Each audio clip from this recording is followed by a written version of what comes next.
Welcome to Tourism Podcast. Oke, selamat datang kembali di Tourism Podcast. Senang sekali kita bisa bertemu lagi untuk membahas satu isu yang saya kira cukup krusial. Kali ini bersama saya Sukma Arida ya, jadi WD1 jadi host sekarang. Sangat senang sekali. Kita kedatangan 3 orang tamu, teman-teman dari BRIN Jakarta. Ada Bu Ayu, ada Mas Fikri, ada Mbak Eva. Selamat datang di Fakultas Pariwisata. Mungkin teman-teman sudah tahu bahwa hari-hari ini Bali disibukkan dengan ada satu conference yang sangat penting ya, yaitu Global Platform for Disaster Risk Reduction. Jadi ini tempat berdiskusinya orang-orang yang concern terhadap isu bencana. Nah, di pariwisata kita juga tidak luput dari isu ini karena pariwisata juga pasti bersinggungan dengan bencana atau disaster. Dan ini sudah jadi kajian lama. Nah, hari ini kita senang bisa kehadiran tamu-tamu yang expert memang di bidang itu. Mungkin di awal kita perkenalan dulu nih, Mbak dan Mas. Monggo dari Mbak Iva mungkin perkenalan singkat dulu. Siapa, dari mana, terus senangnya neliti tentang apa gitu. Silakan. Ya, terima kasih Pak Sukma. Saya Syarifah dari Pusat Riset Kependudukan BRIN. Mungkin teman-teman dulu taunya LIPI ya, tapi kami baru bertransformasi setahun terakhir menjadi BRIN, Badan Riset Inovasi Nasional, di bawah Kementerian Ilmu Pengetahuan Sosial Humaniora, Pusat Riset Kependudukan. Dalam kegiatan riset, saya banyak melakukan studi mengenai bencana, tapi bukan hanya gempa dan tsunami, banyak juga tentang perubahan iklim, lalu kebakaran hutan dan lahan, dan juga kami melakukan beberapa studi di masyarakat terpencil dan masyarakat di pulau-pulau kecil seperti itu. Terima kasih Pak Sukma. Menarik sekali. Silakan Mas. Ya. Baik, terima kasih Pak Sukma. Nama saya Abdul Fikri Anggareksa. Saya juga merupakan peneliti di Pusat Riset Kewilayahan BRIN, di bawah Kedeputian Ilmu Pengetahuan Sosial dan Humaniora juga. Seperti Mbak Syarifah, riset saya sebenarnya lebih banyak kepada pengurangan risiko bencana dan juga adaptasi terhadap perubahan iklim. Silakan yang terakhir. Ya, terima kasih Pak Sukma. Nama saya Gusti Ayu Ketut Surtiari. Saya juga peneliti di Pusat Riset Kependudukan, Ilmu Pengetahuan Sosial dan Humaniora. Untuk riset saya itu lebih banyak sebenarnya di adaptasi perubahan iklim, fokus di transformasi, kemudian juga tentang justice, dan untuk di pengurangan risiko bencana saya juga fokus di membangun ketahanan masyarakat di perkotaan maupun pesisir. Gitu. Terima kasih. Oke, luar biasa ya. Jadi benar-benar expert ini, kita senang sekali, berbahagia bisa sharing hari ini untuk menggali lebih dalam bagaimana sih terhubungan antara isu-isu pariwisata dengan disaster ini ya. Ini menjadi concern kita bersama. Bahkan di fakultas seperti diketahui semuanya, kita sudah punya mata kuliah khusus tentang itu, yaitu manajemen krisis. Nah, saya akan awal dari Mbak Ayunya ya. Nah, ini karena beliau kebetulan juga orang Bali, tentu juga paham apa yang terjadi di Bali ya. Bu Ayu, ini hasil dari diskusi kemarin di konferensi internasional tersebut, kira-kira isu apa yang menonjol dari soal lingkungan ini ya, terutama disaster ini yang patut menjadi perhatian kita bersama. Silakan. Ya, terima kasih Pak Sukma. Sebenarnya yang paling menarik adalah tema besarnya ya. Jadi dari risiko menjadi resilience. Jadi kita sudah menerima bahwa kita hidup dengan kondisi yang penuh resiko terhadap bencana alam maupun terkait dengan iklim dan juga akibat dari pembangunan ya. Jadi man-made itu juga. Nah, sekarang yang penting adalah bagaimana kita membangun kita itu bisa tahan terhadap shock atau tekanan itu. Nah, untuk membangun ketahanan tersebut saat ini memang digaungkan tidak hanya bottom up, tapi kita mencoba menggali pengetahuan-pengetahuan lokal atau praktek-praktek lokal yang sebenarnya selama ini sudah ada, tapi mungkin kita tidak terlalu ngeh ya. Jadi kita coba angkat itu untuk kita jadikan praktek yang lebih sustain atau berkelanjutan dan bisa menjangkau lebih luas lagi dan lebih kuat gitu. Dan kemudian yang juga kemarin ditekankan adalah pentingnya mempertimbangkan keberlanjutan lingkungan, karena sekarang kan semua bencana itu kita akan terdampak lebih parah dalam wilayah yang kualitas lingkungannya itu sudah terdegradasi. Nah, kalau kita memiliki kualitas lingkungan yang lebih baik, sebenarnya seberapa besar pun tekanan itu, kita akan lebih kecil menerima dampaknya. Kita terdampak, tapi kan sekarang masalahnya seberapa dalam, seberapa kuat kita terkena. Jadi yang dipesankan dari pertemuan kemarin adalah lingkungan tuh jangan lupa kita jaga. Oke, ya, jadi karena kita hidup di bumi ini numpang gitu ya, bukan sebaliknya. Nah, tadi ada kata-kata kunci saya kira soal resilient, dan kita juga sering dengar kata-kata adaptasi, dan orang sering mempertukarkan ini. Nah, boleh dikasih pengertian dulu biar kita sama pemahaman dulu, silakan. Ya, terima kasih. Ini memang sangat penting ya. Jadi ada dua kata besar yang sangat sering didengar. Adaptasi adalah definisi idealnya adalah upaya untuk melakukan penyesuaian terhadap perubahan sekaligus mengambil kesempatan dari tindakan kita itu untuk menjadi lebih baik. Jadi sebenarnya ada yang namanya benefit atau keuntungan dari tindakan yang kita lakukan. Nah, biasanya dari adaptasi itu disertai dengan proses pengambilan keputusan. Dalam proses pengambilan keputusan itu ada beberapa opsi. Jadi dia disebut adaptasi kalau kita dipertemukan dengan opsi-opsi. Dari opsi itu kita pertimbangkan, kalau kita memilih strategi A, maka dampaknya seperti ini, strategi B dampaknya seperti ini, strategi C dampaknya seperti ini. Dan pertimbangan proses pengambilan keputusan yang sempurna itu akan membuat kita terhindar dari maladaptasi. Karena banyak sekali adaptasi yang didengungkan justru membuat resiko baru di masa mendatang. Contoh, untuk mengurangi abrasi misalnya atau bencana terkait dengan pesisir atau laut, kita membuat tanggul. Tapi kita tidak mempertimbangkan perubahan jangka panjang yang akan terjadi. Ternyata nanti arus itu sangat kuat, akhirnya tanggul jebol. Nah, sebenarnya kita itu menjadi menderita bukan karena arusnya, tapi jebolnya tanggul itu kan. Nah, itulah yang disebut dengan maladaptasi. Makanya yang dalam adaptasi sangat dipentingkan proses pengambilan keputusan itu. Nah, sedangkan resilience adalah membangun ketahanan dengan ada beberapa 4 hal yang penting. Yang pertama adalah kemampuan untuk menghadapi, jadi namanya coping. Jadi saat itu aja. Ini ketika ada bencana kita menghindar misalnya, atau kita mencoba bertahan dengan cara-cara yang kita miliki untuk jangka pendek. Kemudian ada yang namanya mengorganisasi diri. Jadi kita tahu nih ada bencana, terus kita berbagi peran di dalam masyarakat itu ataupun dalam rumah tangga. Misalnya kita mencoba ada yang mencari bantuan, misalnya ada yang lari ke tempat yang aman. Nah, itu seperti namanya mengorganisasi diri. Dalam komunitas juga lebih besar lagi ya. Kemudian ada yang namanya belajar untuk beradaptasi, learning to adapt. Nah, belajar beradaptasi itu biasanya kita lakukan dengan mempelajari kejadian yang sebelumnya, baik yang kita alami maupun para pendahulu kita. Jadi misalnya dulu tuh orang menghadapi tsunami seperti apa sih? Dan apa yang dilakukan? Dan bagaimana sih kita menceritakan itu kepada generasi mendatang? Nah, itu nama learning to adapt. Nah, yang terakhir adalah kembali pulih. Nah, dulu kembali pulih itu hanya sekedar ya habis kita menghadapi hentakan, kita turun, kita balik aja. Tapi sekarang enggak, kita bagaimana bisa balik lebih baik, bahkan jauh lebih baik. Makanya kita dengar bounce back better, jadi lebih baik. Nah, untuk menjadi lebih baik itulah ada beberapa PR, misalnya mempertimbangkan lingkungan, local knowledge dan sebagainya. Nah, itu poin perbedaannya. Ya, oke, terima kasih. Ini jadi mungkin baru kali ini ya kita dapat penjelasan yang cukup clear tentang tadi ya resilient dan adaptasi. Kalau sebelumnya sering disalahartikan mungkin. Nah, Mas Fikri, bagaimana dari hasil riset-riset yang sudah Mas lakukan juga terkait tadi dua istilah tadi, resilient dan adaptasi di berbagai masyarakat kita di Indonesia yang sangat majemuk ini, Mas. Silakan, ada nggak yang bisa kita pelajari dari situ, dari lapangan? Silakan. Ya, terima kasih Pak Sukma. Ini sekalian menambahkan dari hasil pertemuan dari GPDRR 2022 kemarin.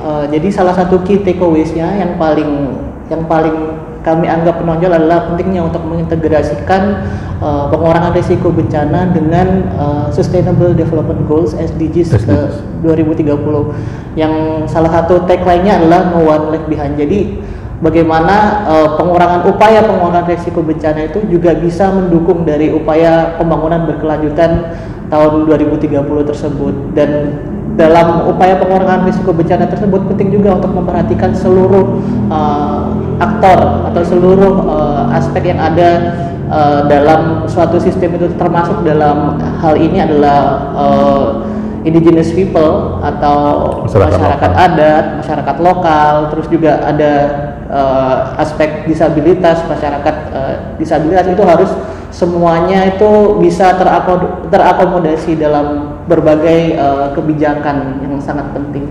Seperti itu, Pak. Oke, jadi tidak hanya soal tadi ya resilience dan adaptasi, tapi juga memperhatikan bagaimana masyarakat setempat, bahkan masyarakat adat tadi bisa terlibat.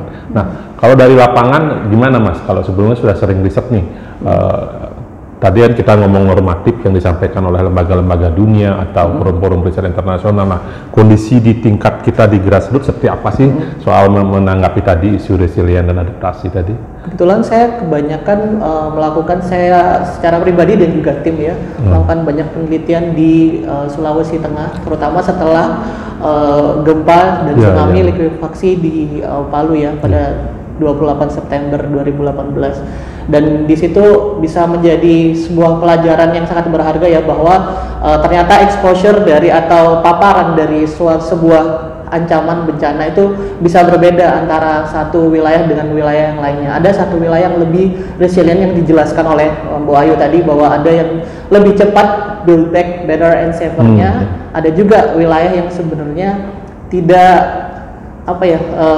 secara wilayah sebenarnya berada paling parah paparannya, tetapi tidak bisa resilient, tidak bisa build back better and safer tersebut, karena salah satu permasalahannya adalah karena tidak ada lingkungan yang mendukung. Misalnya kalau di wilayah Kabupaten Banawai, ada di Kabupaten di Donggala itu dengan adanya ekosistem mangrove di dalamnya, ini langsung saja saya masuk ke mangrove, itu mereka bisa bertahan lebih kuat dibandingkan dengan masyarakat yang ada di pesisir yang tidak ada barrier mangrove-nya seperti itu. Oh gitu, berarti luar biasa istimewanya mangrove ini ya, atau bakau ini tidak hanya sekedar tanaman yang kita lihat di pinggir pantai gitu ya.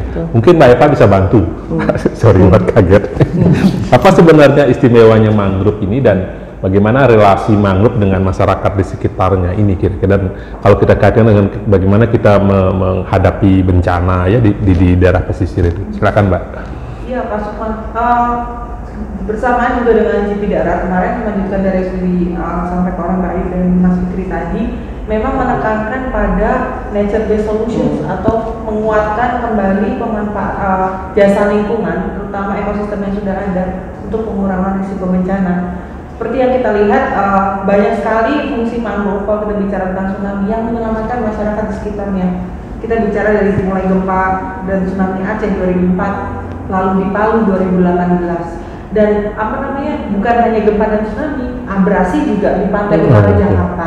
Itu juga sebetulnya bisa diselamatkan apabila mangrove-nya terjaga seperti itu.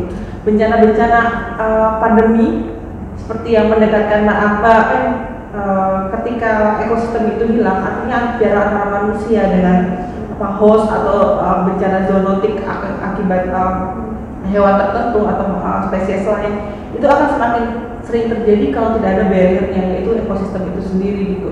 Jadi fungsi mangrove atau ekosistem untuk pengurangan risiko bencana bukan hanya bencana geohazard atau tsunami dan gempa ataupun abrasi, tapi juga bencana-bencana epidemiologi yang kita bisa lihat di masa mendatang seperti itu. Jadi sangat penting mangrove itu bukan hanya mengurangi risiko bencana, tapi juga memberikan manfaat secara ekonomi juga untuk masyarakat sekitarnya. Kami kemarin sempat ke di Kampung Kepiting ya, dekat bandara ya. Itu kami melihat sendiri bagaimana mangrove itu berfungsi ganda gitu, nggak hanya untuk mengurangi risiko bencana akibat abrasi misalnya, tapi juga bermanfaat secara ekonomi seperti itu. Jadi fungsi ekosistem itu harus memang dua kalau mau terjaga. Seperti yang di highlight Mas Fikri tadi, sustainability itu hanya bisa terjaga kalau dua pihak ini mendapat keuntungan yang sama. Oke. Tapi dari pengamatan teman-teman dari LIPI, gimana kondisi mangrove kita di Indonesia khususnya ya di daerah yang sangat rawan bencana? Apakah masih cukup baik atau sangat memprihatinkan? Seperti apa? Mungkin saya tambahkan sedikit dulu nanti Mbak Ayu dan Mas Fikri menambahi. Kalau studi kami di berbagai wilayah, terutama di pantai utara Jawa misalnya, memang sudah sangat parah. Tapi itu kita tidak bisa melihat sebagai suatu proses yang cepat, itu adalah proses yang lama akibat malpraktik ya. Karena mungkin dulu kita beranggapan bahwa ekosistem pesisir itu bisa dimanfaatkan dan dieksploitasi untuk kegiatan ekonomi tambak seperti industri, semua ada di pesisir utara Jawa. Tapi kemudian ketika bencana dihadapi secara langsung, mulai dari abrasi, lalu mulai tenggelam di desa-desa di pantai utara Jawa, semua orang semakin sadar bahwa ekosistem itu harus dijadikan teman dan digunakan secara ekonomis dan lingkungan seperti itu, bukan dieksploitasi saja. Lalu di Bali mungkin banyak praktik baik ya yang kita lihat. Akan tetapi banyak wilayah di Indonesia sebetulnya kerusakan mangrove itu sudah tidak dapat dihindari, terutama daerah-daerah yang dekat dengan industri yang di utara Jawa dan Kalimantan mungkin ya. Kalimantan. Oke, jadi sebenarnya secara alamiah dia masih ada, tetapi mungkin keberadaannya sekarang sedang ada dalam ancaman ya, baik karena soal industrialisasi yang semakin meluas maupun perilaku masyarakat juga, mungkin kira-kira begitu. Nah, oke, baik teman-teman, di sesi 2 ini kita akan menggali lebih jauh tentang keterkaitan antara disaster, tourism dan masyarakat lokal ya, atau tadi disebut lokal indigenous.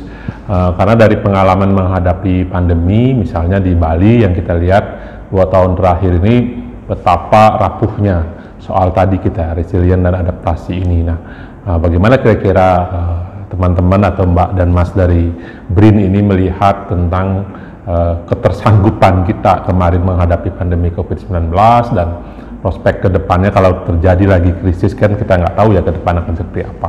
Silakan Bu Ayu tentang ini dikomentari. Ya. Terima kasih Pak Sukma. Jadi kita sekarang memang pandemi ini memperlihatkan kepada kita bahwa resiko bencana itu bersifat sangat sistemik ya. Kita tahu COVID itu kan virus, terdampaknya itu bahkan pada ekonomi, tidak hanya pada kesehatan kita.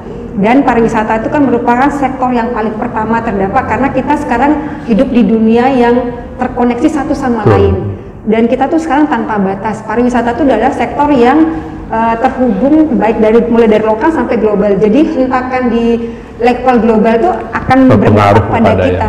Makanya sekarang ketika kita akan pulih kembali, kita harus benar-benar sedikit reflektif dan kontemplatif ya. Jadi bagaimana kita bisa kuat dalam dunia yang saling terkoneksi ini? Bagaimana kita bisa di sini cuman lentur saja, walaupun di sini mau ada perang Ukraina, perang nanti apalagi, ini bagaimana kita bisa lentur? Nah, salah satu caranya adalah memang kita harus sedikit melakukan transformasi. Transformasi itu apa? Sebenarnya yang namanya transformasi adalah perubahan yang sangat fundamental dan radikal. Perubahan yang sampai menyentuh akar dari kerentanan itu. Nah, kebetulan sekali tahun lalu saya melakukan riset di Bali, bagian dari sensus penduduk ya, kita melihat bagaimana sih masyarakat Bali ini terdampak dan merespon COVID dan bagaimana sih sebenarnya potensi untuk pulih lebih baik. Nah, saya melihat memang mau tidak mau sektor pariwisata jangan ditaruh di sebagai main atau yang utama. Kita mau tidak mau harus mencari sektor yang sangat fundamental, yaitu di sini di Bali yaitu pertanian dan perkebunan. Mau tidak mau untuk menjadi masyarakat yang lentur itu harus dijadikan landasan dan fundamental yang utama. Buktinya apa? Terbukti dari dulu kan banyak yang migran-migran yang kerja di Nusa Dua, di Kuta itu kan kembali ke kampung kan. Dan kita lihat banyak sekali bahkan diliput di berbagai media termasuk media luar, saudara-saudara kita yang pulang ke kampung itu kan bekerja di sektor pertanian dan perkebunan. Salah satu yang saya kunjungi adalah di Goblek, itu 200 kakak yang pulang, yang mereka kembali ke kebun dan kembali ke pertanian gitu. Dan mereka bisa survive di sana tanpa perlu menunggu bantuan, tanpa perlu menunggu sembako. Nah, ini kan kita harus benar-benar cermati ya, apakah iya setelah nanti sekarang kita udah pelan-pelan pulih, kita balik lagi, itu namanya tidak transformasi. Yang namanya transformasi adalah benar-benar linear menuju perubahan tersebut. Oke, wah ini menarik kan. Kami juga sering diskusikan itu bahwa Bali jangan lagi hanya tergantung dominan pada pariwisata. Kalau angka yang disebut kembali kan hampir sampai 60% lebih kita tergantung pada pariwisata, dan saya sering menyampaikan dalam berbagai kesempatan itu ini dimetaforakan seperti kita menaruh telur dalam satu keranjang. Begitu ada hentakan jatuh, semua telur kita akan pecah. Tapi mari kita taruh dalam beberapa keranjang sehingga ketika terjadi krisis ini jatuh, kita masih punya keranjang yang lain kan gitu kira-kira. Nah, menarik saya tadi peran desa ya Bu Ayu ya. Jadi bagaimana desa mau menerima anak-anaknya, warganya yang menjadi korban krisis dan kembali pulang ke desa. Nah, itu kasus di Gobleg tadi menarik, tetapi bagaimana ke depan nih kira-kira kalau setelah pandemi ini menjadi endemi dan pariwisata bergerak lagi, kira-kira gejalanya ini teman-teman yang sudah balik ke desa akan tetap bertahan di situ atau mereka balik lagi ke pariwisata gitu, sehingga harapan kita untuk menyeimbangkan beberapa sektor ini hilang lagi. Gimana kira-kira sedikit lagi mungkin dijelaskan? Ya, ini poin yang paling penting menurut saya ya. Dalam melakukan sebuah transformasi ada hal yang kita juga perlu catat, yaitu adanya sinergis antara strategi di level bawah itu harus inline dengan sampai yang paling atas. Artinya kebijakan itu harus sejalan dengan apa yang menjadi praktek di tingkat lokal. Misalnya gini, mungkin masyarakat memang masih ingin bertahan, tapi kebijakan di atas itu misalnya sangat membuka kesempatan terhadap pariwisata. Ini kan tidak sejalan. Artinya dia kapasitas yang dimiliki itu tidak bisa berkembang. Nah, dalam resilience yang paling terpenting adalah memberi ruang bagi siapapun untuk mengembangkan kapasitas yang ada. Kapasitas dia terbatas, tapi kalau difasilitasi itu bisa menjadi sangat besar sehingga dia menjadi pulih lebih baik. Nah, saya pernah waktu itu wawancara dengan beberapa pengambil keputusan. Sebenarnya Bali itu tidak lagi menempatkan pariwisata di yang utama. Artinya apa? Ada layer-layer di bawahnya lagi yang tidak bisa menerjemahkan itu. Nah, jadi yang paling utama adalah sejalan mulai dari provinsi, kabupaten, kemudian kecamatan, desa sampai kepada pelaku atau individu rumah tangga itu harus sejalan dan itu harus dipastikan. Karena begitu satu tidak sejalan, ini akan terjadi ketidakpastian dan kehilangan trust. Nah, trust yang hilang itu yang membuat orang tidak akan bisa menjadi lebih baik, pulih lebih baik, atau bahkan mungkin ya daripada tinggal di sektor pertanian ya balik lagi ke pariwisata yang gampang mendapatkan uang. Karena ini kan apa yang mereka lakukan di desa misalnya sudah berhasil berkebun misalnya, tapi kan pemasarannya tidak difasilitasi, akhirnya kan income dari sektor pertanian tidak seindah yang di pariwisata yang cepat sekali dapat tips kan. Nah, itu yang menurut saya harus inline. Ketika pemerintah melihat inisiatif lokal itu sangat besar di sektor pertanian, bagaimana pemerintah membantu membukakan itu lebih luas lagi sehingga terjadi rantai produksinya tuh benar-benar linear. Tapi saya ingin juga menekankan bukan berarti kita meninggalkan pariwisata, tidak bisa. Hanya orientasi pintu masuknya saja. Tetap pariwisata kita menjadikan yang kita jual istilahnya ya, tapi bukan yang menjadi fondasinya. Oke, ya baik. Tadi setelah Mbak Ayu ke Mas Fris, sekarang saya ke Mbak Eva lompat dulu. Dalam berbagai krisis, termasuk di Bali kemarin kita lihat begitu besarnya peran ibu-ibu ya, perempuan dalam menghadapi krisis ini. Kira-kira mereka sepertinya lebih kuat. Kalau ini mohon maaf mungkin amatan empirik saja, tapi benarkah seperti itu? Bagaimana kemampuan perempuan dalam menghadapi krisis atau bencana misalnya? Gimana menurut amatan Mbak Eva? Iya, Pak, memang di berbagai situasi bencana, bukan hanya bencana tsunami gitu, gempa bumi, tapi juga bahkan di bencana pandemi, perempuan itu merupakan first responder yang terbaik ya.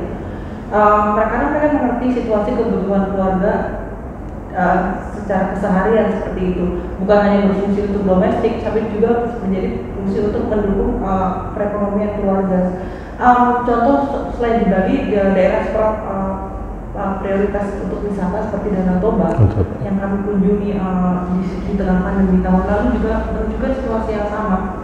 Ketika migran-migran itu kembali ke desa karena perkotaan atau sektor pariwisata itu gagal mendukung keberlanjutan ekonomi mereka, ketika mereka kembali ke desa dan kembali ke sektor pertanian, ternyata perempuan lebih fleksibel gitu, melakukan multitasking kembali memilih mata pencaharian atau mendiversifikasi mata pencaharian itu lebih cepat seperti itu. Selain itu juga perempuan juga merupakan faktor pendukung untuk lingkungan sekitarnya gitu. Ketika membuat misalnya titik-titik untuk sanitasi seperti itu, perempuan lah yang pertama kali menginisiasi di berbagai tempat. Terus ketika membuat misalnya pasar atau kelompok-kelompok usaha kecil ketika kembali ke desa karena dihantam oleh pandemi, memang perempuan yang pertama kali menginisiasi.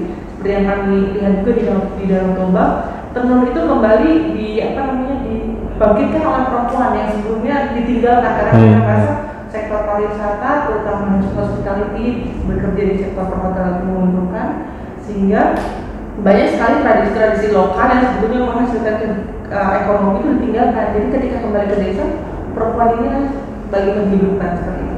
Jadi secara domestik maupun secara lingkungan dan komunitas, perempuan adalah core-nya kalau kami melihat. Oke, ya, makasih.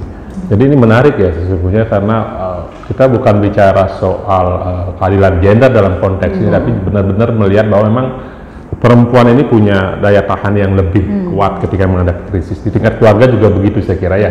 Bapak-bapak lebih cepat keluar kalau menghadapi sesuatu dibanding ibu-ibunya. Nah, Mas Fikri ini, kalau diamati daerah-daerah kita di Indonesia ini kan pasti berbeda-beda juga. Betul. Nah, pengalaman Mas ini masyarakat di mana sih yang dia secara lokal itu punya ketahanan yang lebih bagus atau bisa menjadi pembelajaran untuk daerah lain gitu. Ada nggak Mas bisa sharing soal itu? Kebetulan seperti Mbak Syarifah dan Bu Ayu, saya juga terlibat dalam sensus analisis kualitatif sensus penduduk di tahun 2020 yang lalu, dan kebetulan saya mendapatkan lokasi di Kabupaten Maluku Tengah. Salah satu objek penelitian kami adalah di suku Nuaulu yang ada di Pulau Seram, dan dari sana sebenarnya kita banyak sekali bisa belajar dari masyarakat lokal.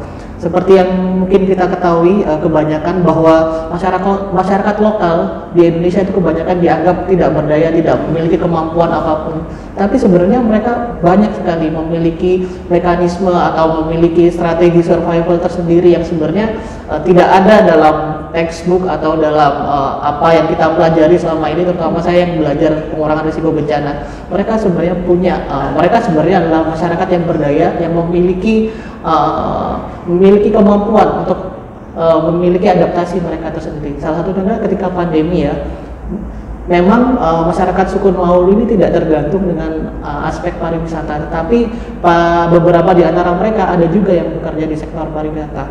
Tetapi mereka juga memiliki banyak plan A, B, C, D sampai Z gitu untuk mempertahankan livelihood mereka. Selain pariwisata, mereka juga masih bertani, mereka juga masih melakukan aktivitas berburu, sehingga mereka itu tidak sampai kelaparan gitu. Masih bisa dalam pandemi itu masih bisa bertahan.